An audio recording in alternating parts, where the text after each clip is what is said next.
Yes. We're back. Yes. We're back. We're back. Theory Welcome back Pre-Med, to another baby. episode of Theory Pre-Med. We've missed you a lot. Theory Pre-Med is a podcast following the journey of three pre-med students, 1, 2, 3, Mo, Todd, and Nathan. We talk about our path and experiences as we bring in guests who will connect pre-meds worldwide. Exactly. We checked on Spotify. It is worldwide. So it is facts. If you're thinking about med school or Worldwide. healthcare in general, our podcast will give you the ultimate student perspective. And again, the ultimate student perspective. Emphasis on that one. Also, thank you to Chapman Radio, as always, for giving us the space and time to record. It's been a while, guys. Yeah. Wow. Season 2. Season 2. There Season we go. 2. Year 2. We're Yeah. juniors. We're juniors now. Now, yeah, We've been juniors. We've been juniors. What are This you is like talking Theory about? Pre-Med 2.0 now. Like, Yeah.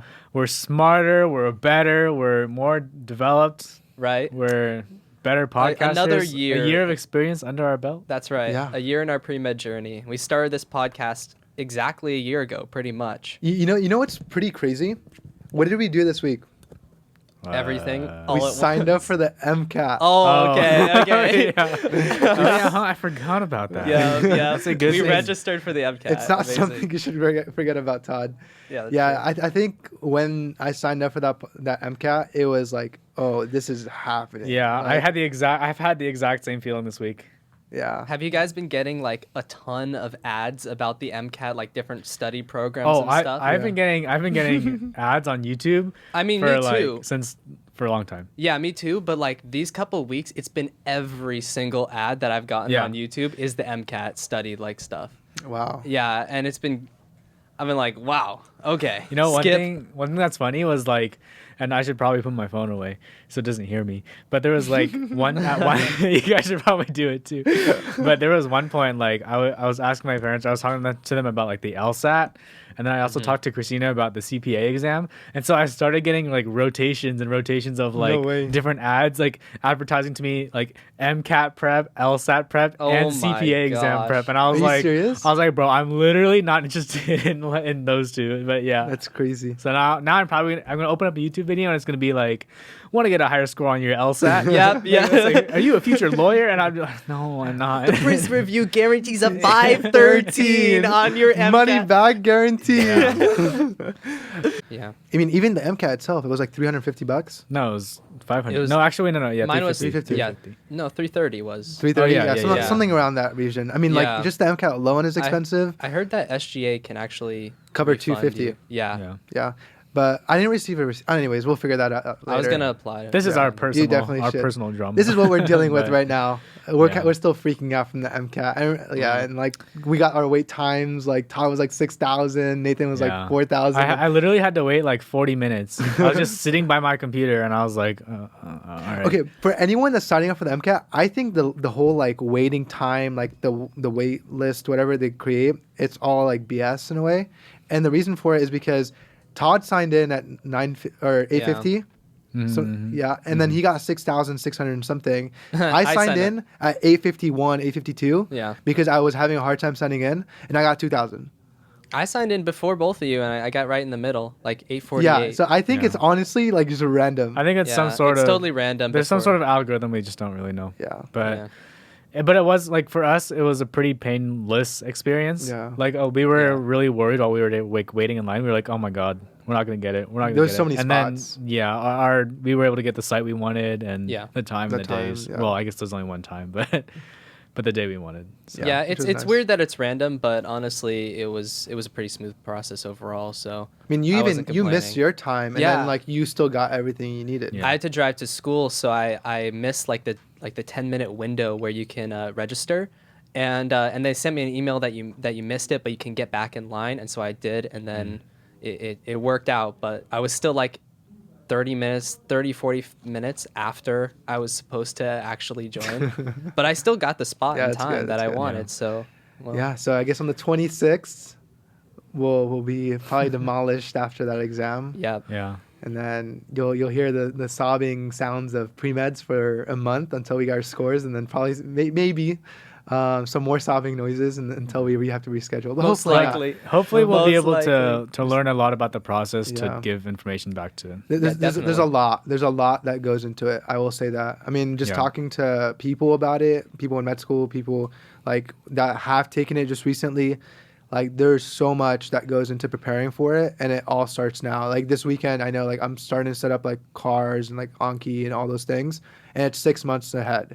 You know, like it's literally like strategizing everything ahead of time, so you could really do the best you can. So hopefully after we take it, we could definitely give some advice. Whether it goes well or not, I think no matter what, there's something to take away from it, and that's why we started this podcast. It's so we could give that type of feedback. Yeah. One more thing that I kind of want to talk about before we actually dive into the episode. Do you guys feel old Yes. on campus? Not not Oh, like on old campus? like just like a like an old person, but like Little just bit. relative to like other students. I'm Yeah. starting to feel Yeah. I'm starting to feel old. I think just being in the freshman classrooms for like SIing, I'm like, wow.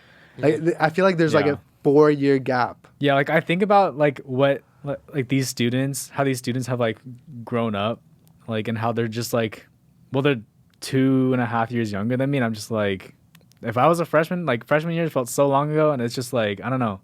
I Yeah, think what's 'cause- crazy about the entire thing is how much you've done within those 2.5 Yeah, years. that's what it is. Because that honestly like builds so much. Yeah. Like Yeah. just, it's crazy. It's just like I think about how I felt when I was a freshman. I'm like, I feel so different now, and think about how they must feel as freshmen. Like it just feels like a different world. Yeah, I was thinking about the other day, like they're taking all the general classes and going to SI sessions and stuff like that we did as freshmen, sophomores, and now, like I don't have any SI sessions to go to. Instead, we're the ones leading No, yeah. SI uh-huh. sessions, Yeah. right? It's So pretty nuts. it's a transition between lower and upperclassmen, and I definitely feel it.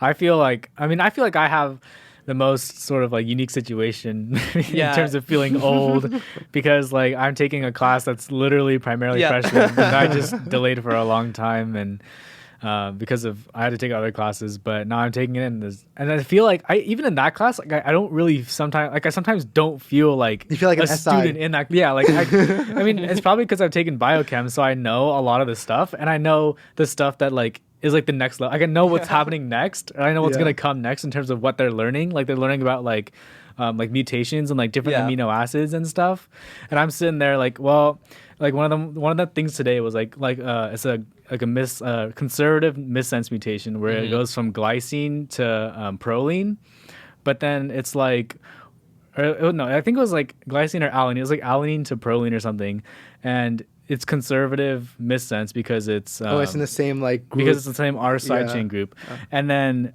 I'm sitting there, I'm like, well, I mean, proline is a very rigid amino acid, which means that it could interrupt folding a lot more than we think right now.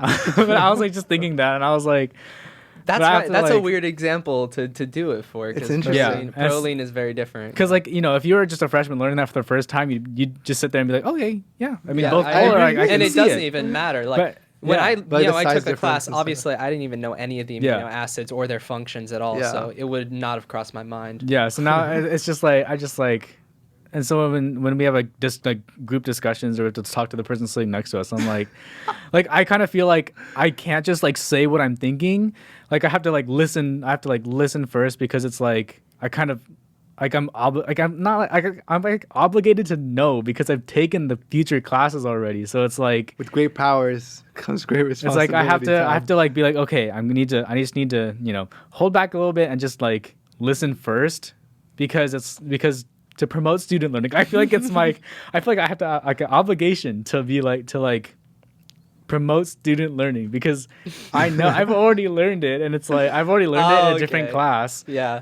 So I don't want to just like blurt out the answer. Right. Like, I want them he to. just starts like overwhelming them with all the like amino acids. You don't know I- about proline? Come on, man. No, what are you no, doing? I don't do that. I don't do that. house. Yeah. I know, yeah, the house.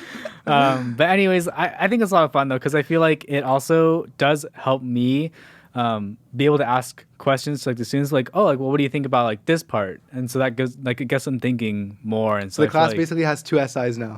no, but I don't know. I just feel like it kind of makes it more fun. And what I do appreciate though is that it gives me a different perspective because like learning I guess like the next step before you learn the foundation. Well, I don't want to say it like that, but it's So I like, was like, it's so much better than anything before. no, I'm just saying it's like learning about stuff that is considered more foundational, like, or like maybe relearning it or hearing about these things again. It gives me a different perspective as if, or like, rather than if I was learning it the first time around. Right. So I'm like learning about this stuff, but I'm hearing about it in a different kind of perspective, or like the way that, you know, they're teaching it. And it's giving me like a different perspective and like the way I can look at it, you know, relating it to things I've already learned. I know exactly what you're talking about because in the same way, like Professor Bobadilla like makes analogies that I haven't heard before, like for Bio 208 and stuff. Like, what was it? Oh, okay. For like like we were talking about conservative and non-conservative mutations, and she compared it to like making a cake, or like making a cake with two different recipes. One where you use, or the recipe calls for sugar, but you in one, the conservative sense, you use brown sugar instead. It doesn't really change it. But in the other one, you use salt, which is a non-conservative. Yeah, we literally had that in our lecture Did you really? today. Oh, okay. Did you? Dr. Shu didn't say that one. I don't remember. But Dr. RG. Yeah, I know. Yeah, Dr. RG didn't use that either. I think something new they're doing, which is, I think, and cool. it made sense. It made sense. Yeah, and it makes sense. But like you, obviously, like we just knew it, and then now we're learning a new way to learn it. Yeah, and I think it's the same thing that I'm also feeling for the class I do SI for. So I mean, in that one, it's actually my job to promote student learning, right? But I've sat through this class. Like, this is my third time sitting in this class because I took it as a freshman. I SI'd for it last year, and now I'm doing it again.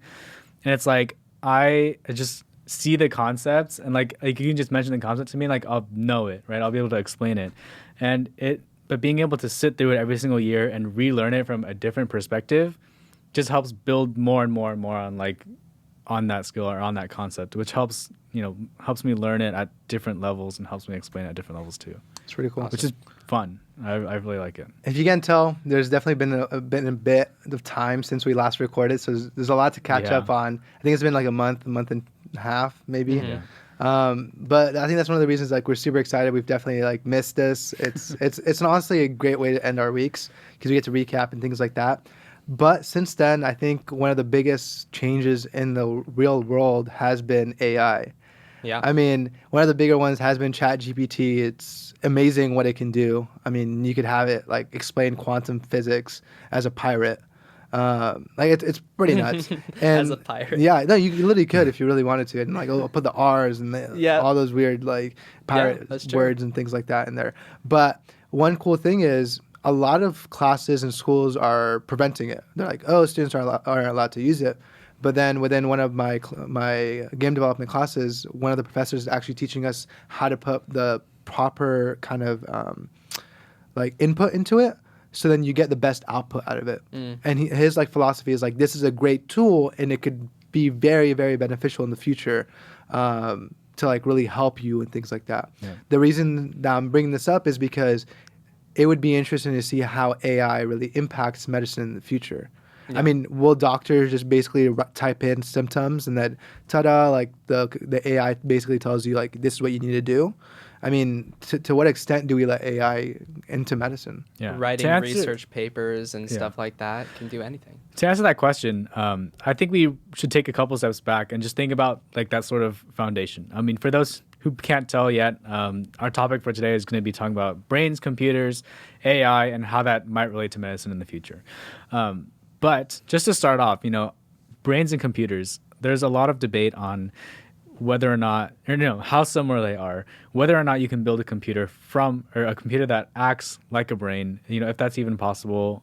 But first, let's talk about like the similarities and differences between brains and computers that we have right now. Brains, computers, electricity. Yeah. I would say both heavily rely on electricity. Yeah.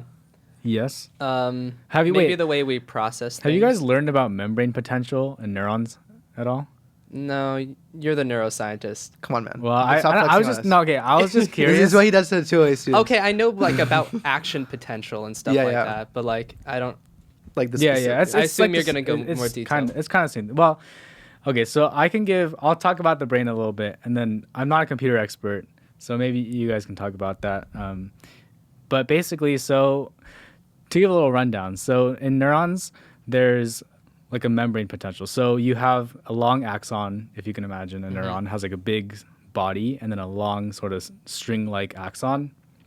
And within the axon, there's a membrane potential. Basically, the difference between the inside of the neuron and the outside is negative 70 millivolts. And that's caused by a difference between ions. And so basically, like the ions inside and outside of a neuron are like sodium, potassium, and chlorine. Oh, chlorine. Um, Is there cat? Never mind. And basically, those are responsible for creating differences in charge across the neuron. And so what will happen is once an action potential is fired, then like certain protein channels and like will open, and the chargeable or the positive charges, the sodium flows into the neuron, and that causes like electricity to flow down the axon because like it opens in one part and then it opens kind of like down a line, and that causes an electrical signal to travel down, and then that goes all the way to the bottom, and then what happens is instead of being electricity, it turns into a chemical like sort of thing where it releases neurotransmitters, which go to the next neuron. And then it's integrated in that neuron and then sent down another action potential and just kind of repeats like that, right? So it's kind of like a chain. And I remember in psych I learned about that. Yeah. And so it kind of turns into like a sort of fire, not fire thing, which I kind of think of as like when you're programming as like a... Ones and zeros. Yeah, exactly. So it's like you either fire or you don't fire for neurons. Exactly. So that's kind of like, that's that. It's a similarity for sure. The neurons are way more complex than I feel like a computer, obviously. But I think, but the thing is, like, if you use a computer, then you don't need to go through all those pathways, right? You could just be like, if this happens, call this one thing.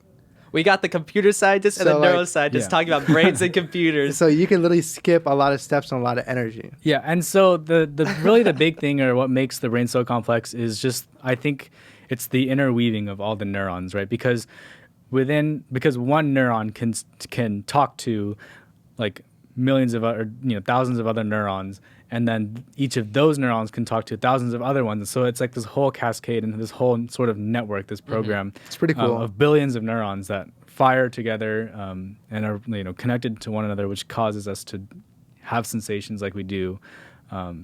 So it's really complex, and I really like it. I think what's cool about it is like how. I mean, obviously, sometimes it short circuits, basically, like your brain, but the majority, like 99% of the time, it doesn't, right? Yeah. So, like, your brain is sending all the signals, and somehow it's able to control it in a way so it's not like, it doesn't become like a constant like loop where your brain just gets fried, which is like really cool in my opinion.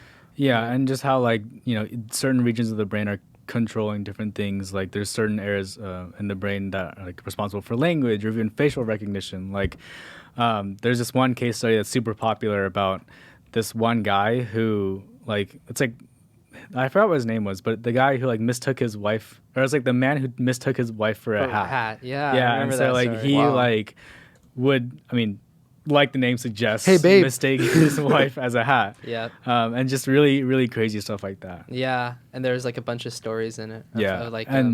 I read it for psych in senior year of high school. Yeah. And there's like certain lesion studies where like, where people who like have damage in certain parts of the brain like can't recognize faces anymore, right? And so you're just like sitting here thinking about what that could be like is really crazy. Just not being able to recognize faces. And I mean that's why the movie industry is going so far into like developing things for the like facial expressions and things like that, is because it connects the viewer and the audience a lot more to the storyline, and that's because your brain is honestly like it has. Correct me if I'm wrong.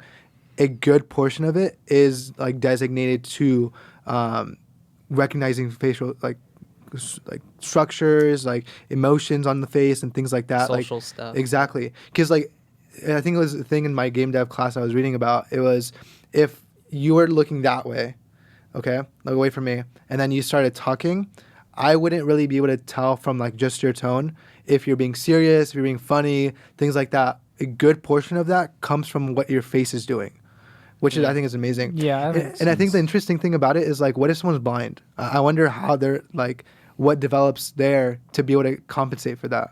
So I think it's pretty interesting. So as our like resident computer scientist, like could you give some background on like how computers work? I mean, with computers, is start at least for now. Where it starts is, from my understanding, I'm not like crazy good at it or anything like Yeah. that. It's you have kind of like the basic code, right? And then that gets simplified down into a more universal type code, and then it goes into like ones and zeros and all that. That's like the gist of it. But the cool thing about it is you don't need like a lot of different letters and things like that. That's why you're able to do ones and zeros because of patterns.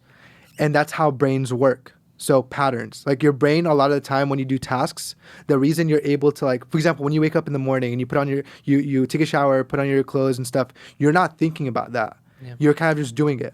That's because like you're on a pattern, like you get used to it. Yeah. So at least that's how like the game dev like book explained it. A lot of like when you eat, right, and you're watching a YouTube video, you're just eating, right? You're not really thinking, oh, I'm scooping up right now and I'm putting it in my mouth. Your brain just Right. automatically does it. It's kind of like a program that goes through. Same thing with the computers is it simplifies things down to patterns. So that those ones and zeros become patterns for the computer to read and just fetch. And that's why it's able to just be very efficient. That's Is really because of good. those patterns. Yeah. That So makes just like sense. your brain, like the computer does the same thing. But computers in a way are kind of dumber and more dull just because you have to tell it, like, do this, do that, do this, Right. do that. But that's where AI comes into play, where you no longer have to do that. It's more of a thinking. Yeah. like, Yeah. But a lot little of more the AI also comes from patterns. Mhm. That's Yeah. how it knows what to do, is because of patterns. That's why when you first create an AI, you have to teach it, just like a kid, right? You have to give it like a lot of information, like this is what happens, this is what happens, this is what happens. If this happens, like things like that, and eventually it could make decisions on its own. Exactly. Yeah. It can create its own thoughts and hmm answer questions where you didn't exactly put it in to answer that, but Yeah. it can still produce an answer. So, aside from being a piece of hardware versus, a big, white and gray lump of flesh. It's not pink. It's not big. What? All the cartoons were a lie. Like how are they similar? Similar. I mean, I think there's like this idea that we talked about about like firing and not firing, like kind of like a true or false type of thing. The fact that little parts, maybe like in a program versus, but also neurons, like they work together. Like things work together to create a sort of output. I think it depends on the language that you're coding in. So for example, Python it's nothing like the brain, I would say. And the reason for that is because you're assigning it tasks and it will do them in that order. It can't skip through. But then for example, C#, right? You have it say on click, so when you click for example the mouse, it will initiate a reaction. And then from that reaction or that code, it fetches other codes, and those codes will just start going everywhere until like the end. It's basically a dead end, which I think is what the brain does. Like, let's say you touch something hot, boom, then like transmitters go up, and then like you like feel it in your brain. Your brain basically does a whole bunch of things, right? And then goes back down, and then tells you to move your hand, right? Yeah. And I mean that's what it really does. Yeah. Oh, that's a bad example. Yeah, like basically. to like dumb it But- down as much as possible. That's what your brain does. Okay, yes, but It- that one is more of an impulse, so Re- meaning it doesn't travel all the way to your brain. Yeah, reflexes bound. a They go reflex. to reflexes come from the spinal cord. Spinal Yeah. cord. But I mean, Okay. but it It's makes, still the it's nervous the same. system, It's yeah. the same Right, sort right. of like there's a path that it follows, and then it comes back. It goes back to the central nervous system, and then comes back out. Yeah. Right. But with a lot of things, But you're I mean, right, with you're really definitely- everything, yeah. There's a sensory phenomenon that goes back up to the brain, gets integrated, and then it comes back out as a Like an output, basically. Exactly. Yeah. Just But like a but I computer. think the interesting thing is like what it. I mean, if you start giving everyone just an AI, like you know what Elon Musk is doing right now with just trying to put chips in people's brains, right? not, Yeah. not really up to date. So he's trying to do We'll that. trust and, you. and I think they've given it to Monkey, and the Monkey like is crazy smart now or something like that, and it's working on it. But like, Wow. why? Like, there has to be some type of issues of just putting that into humans eventually, or maybe not. I don't know. Yeah. So I mean, let's take another step forward. I mean, Yeah. so now we've we've laid a little bit of groundwork for the brain versus the computer, how they might be similar, how they might be different. Do you guys think that it would be possible to design a computer that works just like a brain? I think No, I don't think. I think so. it is possible. Not And just like a brain. It can mimic. mimic a brain. Yeah, Like, but like yeah, basically have the same action. right. I think what you would have to do, like if I'm trying to visualize it, is kind of like implement something within like a person's brain, like a lot of brains, and then monitor their like neural like activity. Mm-hmm. And then eventually with all that data, then like and just you're able to compile it all and then create an AI just from that. Because if you think about it, the brain can't just be like codes, like do this if this happens. Because there's so many different things that are happening. You have so many proteins, hormones, things like that that it's regulating. And if like it's just impossible to just be like do this, do that, do this, do that, do this and that. You have to have some type of like system that's able to just regulate itself. And if something happens that's out of the ordinary, it needs to know how to react. So do you think That's that right. it's possible to create a program that can act like a brain, like a baby's brain, where it doesn't need anything supplementary? Like, because you talked about how you'd feed brain data into an AI. Do you think it's possible to have a program that just, or like program or hardware or some sort of combination of the two, that can learn and grow and do other things by itself? I think so. Yeah.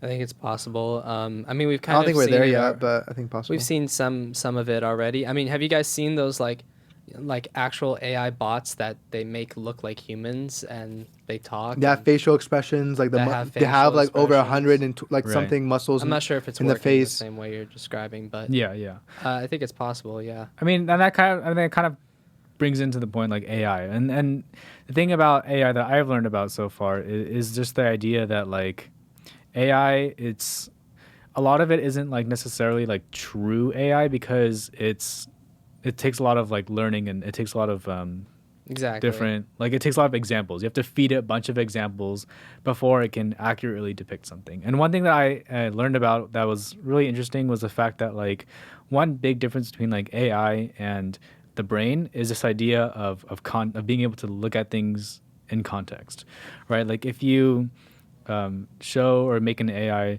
like learn what a cow is, like you can show a bunch of different pictures of a cow, and it can learn what a cow is and predict it like accurately in like certain scenarios. It's like if you put a cow on a beach, then the AI gets confused. Yeah. Okay, it's not used to that Right. scene. Yeah, exactly. Versus like a brain, where if you showed a person a bunch of different pictures of a cow, like on a farm, and then you show them a picture of a cow on a beach, there's like someone's still going to be like, That's a cow. oh, that's still a cow, right? So there's like fundamental differences, I think, between current AI at least and brains.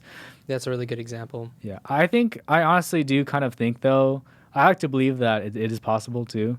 I just feel like the way that that brains work, and I feel like just the way technology keeps advancing, that at some point it'll be possible. Now, the interesting with that thing, the whole AI like brain thing is, let's say you just took out someone's brain and like put in a chip.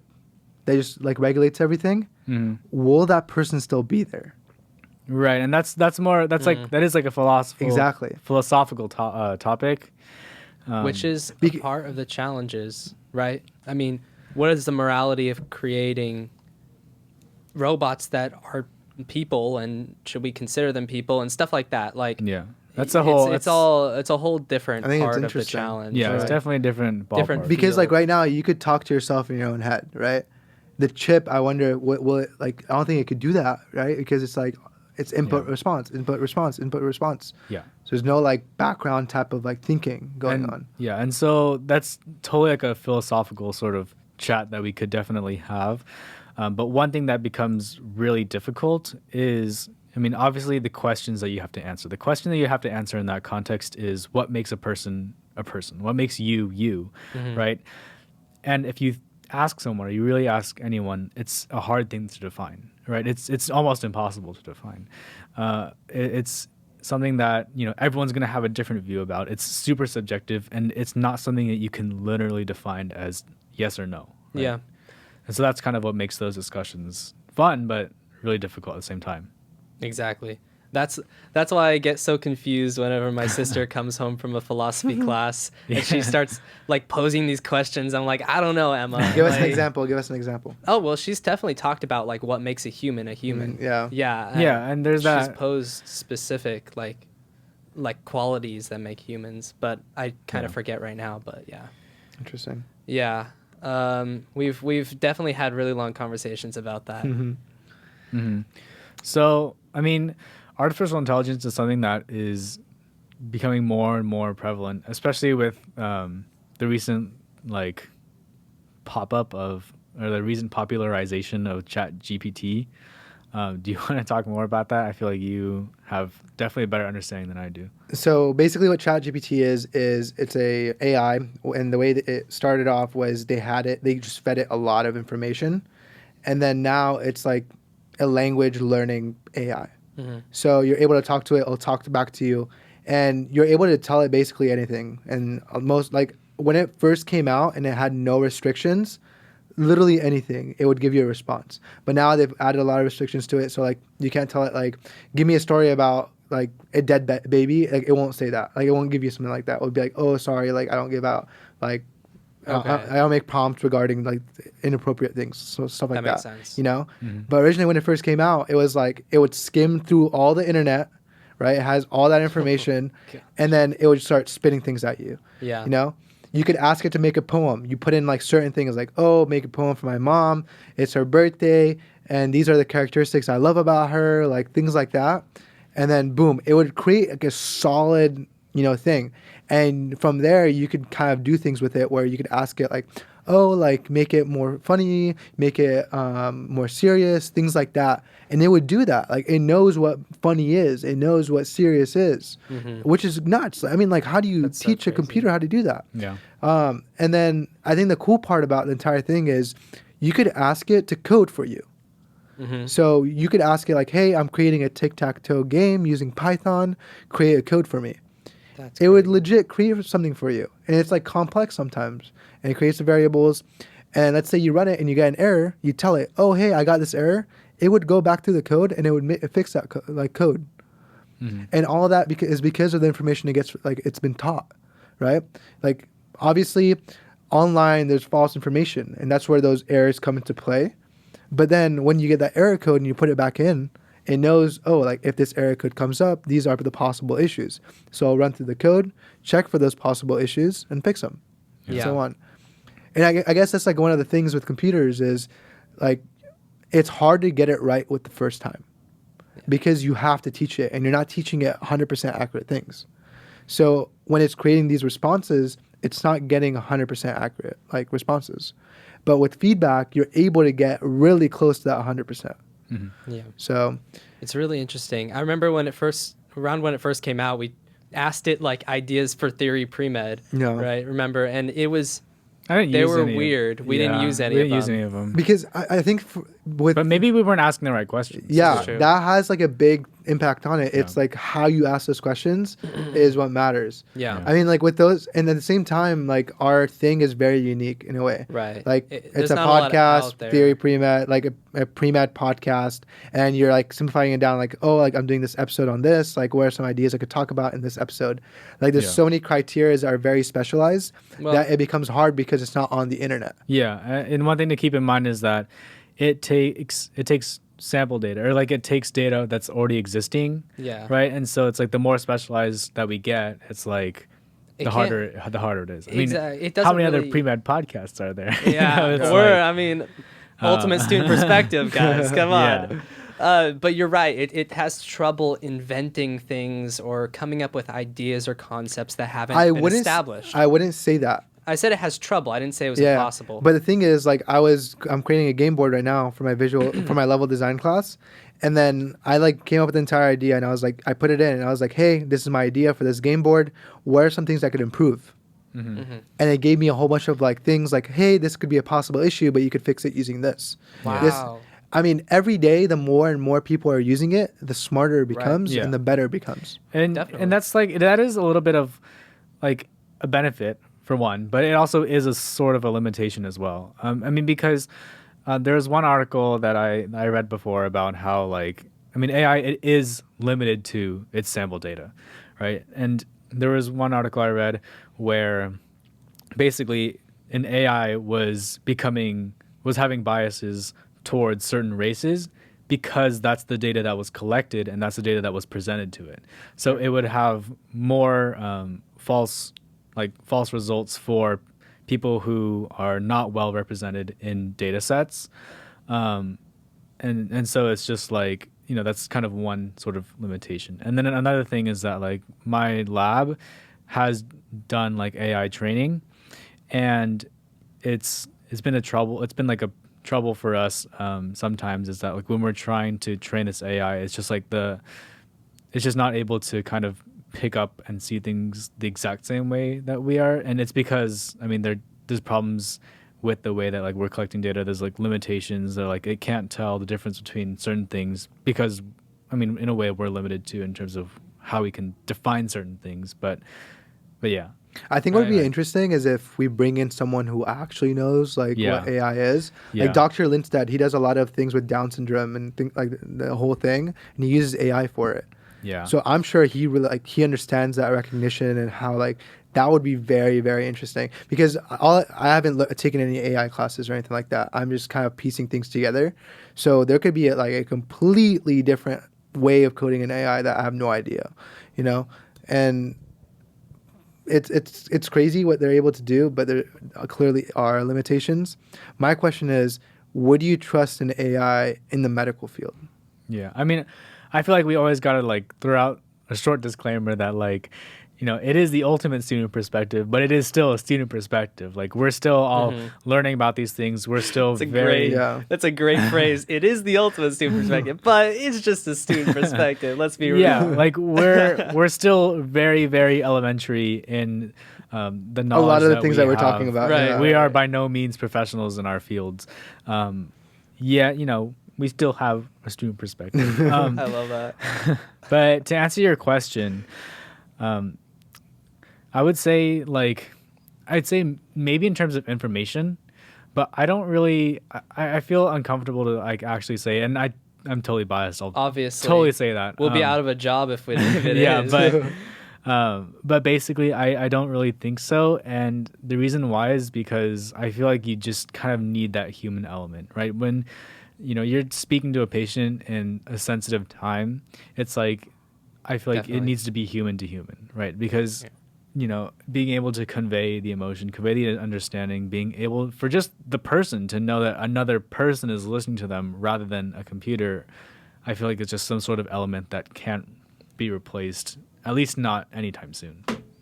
Yeah, replaced, but I think there are people who specialize in counseling and stuff like that are not doctors, and they can go to them instead now, of the doctors. like a lot of the hotlines actually have AIs. Hotlines? Oh yeah, like medical hotlines. No. Like if you're dealing with things and stuff like that. Hotlines. Now I don't think suicide, but like certain like hotlines will start you off with like an AI, and then if the AI senses like that you need a human, then it will transfer you to a human. Whoa, that's weird. Which is pretty like crazy. That, I don't like it either. I think it's because you're calling to speak to a human. But to go back to what Todd was saying, I totally agree. I wouldn't really trust a AI with like the overall everything, and like I think with overall everything. yeah. No, You know what I'm saying? Yeah. Like if you think about it, it's a really great tool to get some ideas, going.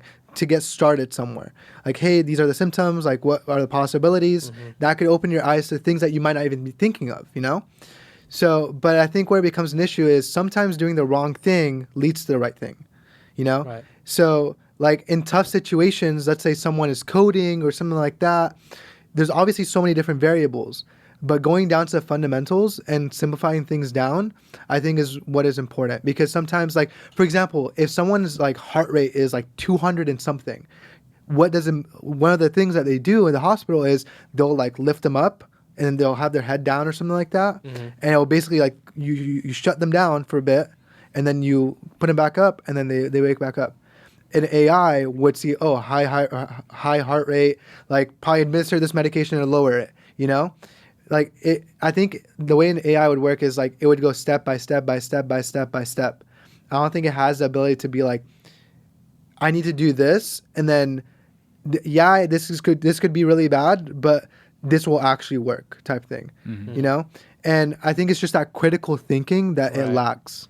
Yeah, in terms of surgery too, like if something is slightly off or slightly wrong, I'm having trouble believing that the AI will be able to adjust for every body in every situation, right? Whereas a surgeon has years and years and years of experience and is able to critically think through every surgery, I in mean, every situation. I don't know. And that's like a little sort of thing where it's like you have to kind of define what the AI is, because in a world That's like maybe a perfect AI could do like a surgery. I mean, we already know that they're using robots for certain surgeries. Yeah.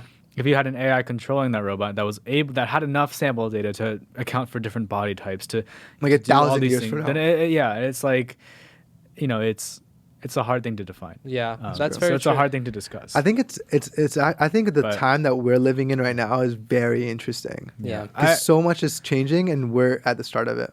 Yeah, for me, the biggest points that I think about is, the idea of, like, I think that it'll turn into doctors and like AI or computers and stuff like working more together, because I think in terms of information storage and like information retrieval, not like you just can't beat like an AI or computer. Exactly. It's gonna be like a Jarvis. It's Yeah, because- WebMD, yeah. but literally programmed literally exactly to your specifications and Yeah, questions. it's like as smart as all three of us like to think we are, it's like we cannot compare to how, not necessarily like smart a computer is, but just how good it is at retrieving information that exists in the like world. stored exactly. Yeah. And I think that's where AI and like just computers in general come into play, because I mean you could be like, oh, like, has this ever happened before, and then it'd be like, yeah, this has happened, and this is what you did,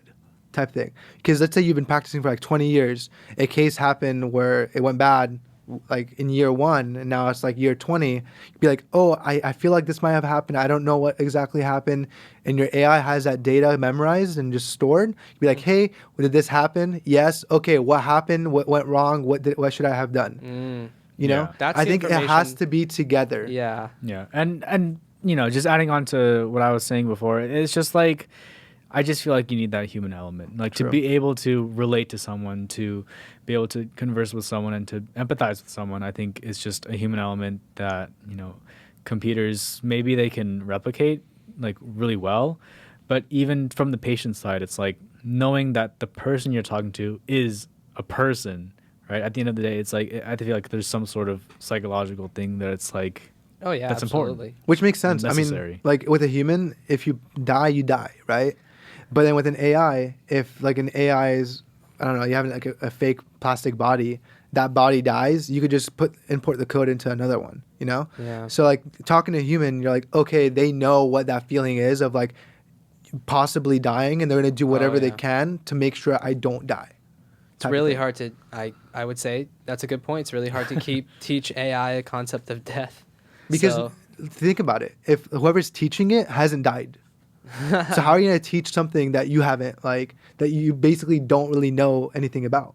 right. And I mean, if you think about like the perfect AI that's able to learn and be like a human, which I mean, who knows if that's even possible? Yeah, It's exactly. like just a whole Talking very big theoretically discussion, here. and it's like a really big thing to talk about. But yeah, But yeah, I mean, overall in the whole question, can doctors be replaced by AI? I would have to say yes. And, Overall. yeah, I would have to say yes, because even though I get the thing with the human perspective, like obviously there's going to be humans that can give the human perspective, but a full doctor treatment I feel like can be completely replaced.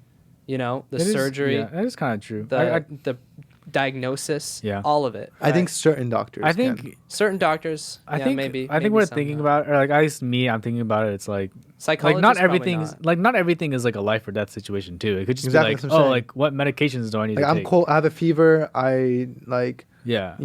like, what do I do? Boom, boom, boom. The vast majority of anything a doctor does Oh. can be replaced by AI. Yeah, and actually, one more thing that I kind of want to talk about, just one more point I want to bring up, is like the idea about like, technology being accessible, right? And that's another thing that's super, a big like challenge that would have to be overcome. It's just the fact that like, most patients are of an older age. Like most people who need medicine are of an older age, and also the people who didn't grow up with technology now are also of that similar age, right? So they didn't grow up with technology, and so if we start trying to push technology onto them, that could be sort of a problem because they didn't grow up with it in the same way that we did. Like for us, very it might true. be really easy to like, oh yeah, like Google Chat GPT, sign up, log in, start searching, but that could be a really difficult process for people who aren't as lucky to grow up with the technology that we have to. I feel like by the time AI gets to a point where it can potentially replace doctors, the generations will all know about technology and stuff like that. But you're right. That's a very interesting point. I'll tell you one thing though. This is the reason I don't think replacing doctors and a lot of careers with AI is a good thing. Let's say you call Apple or like Tesla, whatever it is. You have like you want to reach customer service and that AI answers. That is one of the most annoying things ever. Yeah. Like, you know what I'm saying? Imagine trying to explain a medical condition that you have and you're dealing with and you have no idea what it really is to an AI. Right. And the AI is like, oh, like these are your options. Select one. Well, it's none of That's them. true. Because it's going through that program. It's going to be super frustrating, and by the time you get to a definite answer, that definite answer won't really be what you're thinking of. It's more of like the AI guiding you to say what it's thinking of. Mm-hmm. There's going to Yeah. be that bias to it. So Very true. I mean, I can't imagine being sick, like super tired and just like over it, and having to deal with an AI and trying to explain to it what I'm dealing with. Yeah. But like with a human, they look at me and they're like, oh, this person's actually sick. They don't need to know that I don't need to tell them that I'm sick for them to know I'm sick. Yeah. Yeah, and there's also like other inferences that people can make because sometimes people aren't the most honest, or sometimes people can be a little bit shy about talking about their symptoms or how they're feeling, or they might not even really know for themselves. And so in that way, it's up to the doctor or the physician to make inferences and to be able to kind of read the person a little bit, I feel like. Totally. I mean, I think this is a very open-ended question, and no one really has an answer to it because we don't know what the possibilities of AI are. Yeah. Like, I would have never guessed that we would have something like Chat GPT or like self-driving cars and things like that. I mean, that's nuts. But I think that's what makes it really exciting. We're going into a field where there's endless possibilities, and there's so much technology going into it that we're going to get to use some really cool things in the future, hopefully. And I'm really excited about it. But I think this is all we have for today. But before we close out, let's say, what is the most pre-med thing to say for today? Well, I mean, we're just going to be replaced by AI anyway. So it doesn't even matter that we're pre-med. Imagine like the second you graduate, it's like, breaking news, AI replaced doctors. Like, oh, wow. It's not the most common pre-med thing to say, but I could say it. Well, you just did. I just did. No, I have one. When is your MCAT date? Or what's your MCAT date? That's good. That's good. How are you studying for the MCAT? What's your place That's a in, good one. How are you studying for the MCAT? Or like, What's your oh place man, in I just line? failed my cars section Yeah. again. Yeah. Bro, cars. Oh, if you guys didn't know this and you're listening in, from the people I've talked to like a lot of people, and on top of it, someone in our faculty who's pretty versed in that world, and they've all said the Soc and Psych section is changing. So it's no longer the way it used to be where you could just memorize it and then take the test and do great on it. Oh. It's more like a cars part 2.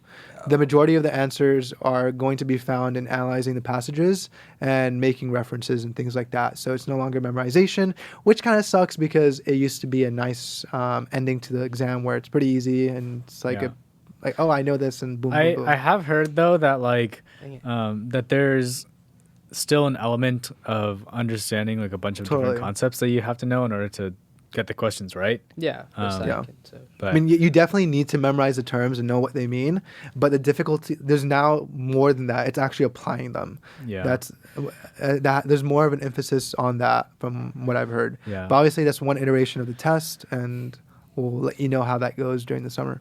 yeah. Yeah. In some senses, I feel like it's kind of making me grateful that I'm taking more psych classes, but we'll see.